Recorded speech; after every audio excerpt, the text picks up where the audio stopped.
যে কোনো ছুটির দিনে ছেলেমেয়ের আবদারে কিছু না কিছু মুখরোচক বানাতেই হয়। আজকে বানিয়েছিলাম লাচ্চা পরোটা সঙ্গে চানা মশলা। লাচ্চা পরোটা বানানোর জন্য 2 বাটি ময়দা, 1 বাটি আটা, হাফ কাপ সুজি দিয়ে সামান্য নুন আর চিনি দিয়ে ভালো করে মিশিয়ে 1 চামচ ঘি দিয়ে অল্প অল্প করে দুধ দিয়ে একটা ডো মেখে নিলাম। এবার এই ডোটাকে আধ ঘন্টার জন্য রেখে তারপরে আবারও খুব ভালো করে ঠেসে নিলাম।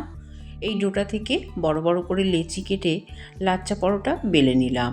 প্রথমে রুটির মতন বেলে একটু তেল আর ময়দা ছড়িয়ে তারপরে রুটিটাকে ভাঁজ করে নিলাম। যেভাবে শাড়িতে কুচি দেয় ওই রকম ভাঁজ করে পরোটার গোল্লাগুলো পাকিয়ে নিলাম। তারপরে একটা একটা করে পরোটা বেলে গ্যাস অন করে একটা তাওয়া বসিয়ে দিলাম, তাতে পরোটা দিয়ে দিলাম। রিফাইন তেল দিয়ে পরোটাগুলোকে ভেজে নিলাম।